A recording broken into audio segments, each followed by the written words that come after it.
সৎমা ইস্যুতে ফেঁসে যাচ্ছেন অভিনেত্রী শাওন।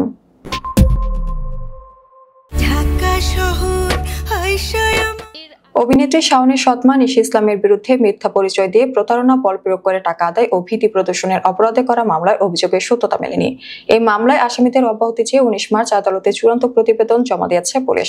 অব্যাহতি চাওয়া আসামিদের মধ্যে নিশি ইসলাম ছাড়াও তার সাবেক স্বামী আল মাহফুজ খান রয়েছেন। পাশাপাশি আসামিদের হয়রানি করার উদ্দেশ্যে মিথ্যা মামলা করায় মামলার বাদী অভিনেত্রী শাওনের বোন মাহিন আফরোজ সিনজনের বিরুদ্ধে আইনগত ব্যবস্থা নেওয়ার আবেদন জানানো হয়েছে। চূড়ান্ত প্রতিবেদনে মামলার তদন্তকারী কর্মকর্তা বাড্ডা থানা সাব ইন্সপেক্টর কাজী ইকবাল হোসেন বলেন, মামলাটি সার্বিক তদন্তকালে প্রাপ্ত তথ্য, স্বাক্ষর প্রমাণ, আনুষঙ্গিক কাগজপত্র পর্যালোচনা এবং ঘটনার পারিপার্শ্বিকতা বিবেচনায় দেখা যায় যে এই মামলার এজাহার নামীয় আসামি মোসাম্মদ নিশি ইসলাম এবং আল মাহফুজ খানের বিরুদ্ধে বাদীর আনিত অভিযোগ প্রাথমিকভাবে মিথ্যা বলে প্রমাণিত হয়েছে। তদন্তে প্রাপ্ত ফলাফলের ভিত্তিতে আমি বিবাদীদের মামলার দায় হতে অব্যাহতি দেওয়ার আবেদন জানাই। সেই সঙ্গে বাদীনি মাহিন আফরোজ সিনজন হয়রানির উদ্দেশ্যে মিথ্যা মামলা করায় তার বিরুদ্ধে দণ্ডবিধির 211 ধারায় আইনগত ব্যবস্থা গ্রহণের জন্য আবেদন জানাচ্ছে। আদালতের বাড্ডা থানার সাধারণ নিবন্ধন কর্মকর্তা এসআই জারি হোসেন বলেন, এই মামলার চূড়ান্ত প্রতিবেদন আদালতে জমা দেওয়া হয়েছে। বাদীর প্রতি নোটিশ ইস্যু করেছেন আদালত।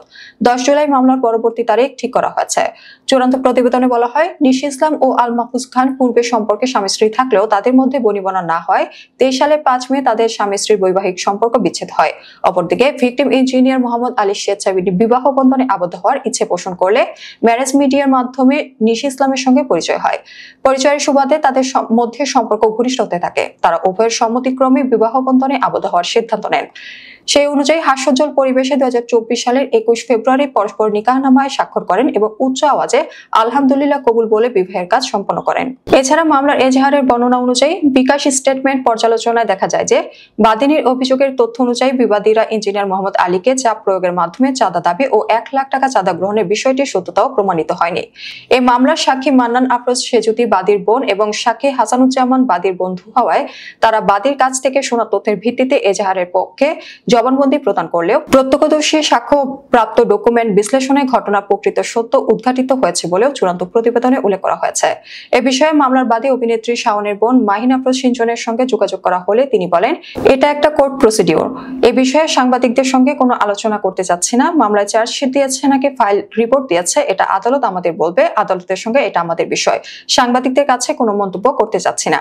এদিকে এ ঘটনায় চলতি বছরের 13 মার্চ ভুক্তভোগী নিশি ইসলাম হত্যা চেষ্টা ও মারধরের অভিযোগে শাওন সহ 12 জনকে আসামি করে ঢাকা মেট্রোপলিটন ম্যাজিস্ট্রেট আদালতে একটি মামলা করেন।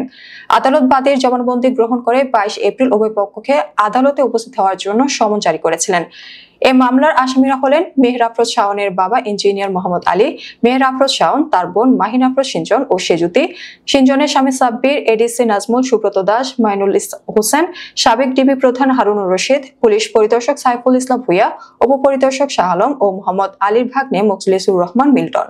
পুলিশ পরিদর্শক সাইফুল ইসলাম ভুইয়া ও উপপরিদর্শক শাহ আলম 22 এপ্রিল আদালতে হাজির হয়ে আত্মসমর্পণ করে জামিন আবেদন করেন। আদালত তাদের জামিন মঞ্জুর করেন এবং বাকি 10 আসামি আদালতে উপস্থিত না হয় তাদের বিরুদ্ধে গ্রেফতারি পরোয়ানা জারি করা হয়। পরবর্তীতে বাদীর আবেদনের পরিপ্রেক্ষিতে এই মামলার আসামি অভিনেত্রী ও গায়িকা মেহের আফরোজ শাওন, সাবেক ডিবি প্রধান হারুনুর রশিদ সহ 12 জনের দেশ থেকে নিষেধাজ্ঞা দেন আদালত। 1 জুলাই এই মামলার পরবর্তী দিন ধার্য রয়েছে। মামলার বাদী নিশি ইসলাম বলেন, আমাকে মিথ্যা মামলা দিয়ে হয়রানি করা হয়েছে, রিমান্ডে নিয়ে নির্যাতন করা হয়েছে, জেল খাটানো হয়েছে। আমি তাদের সবার শাস্তি দাবি করি।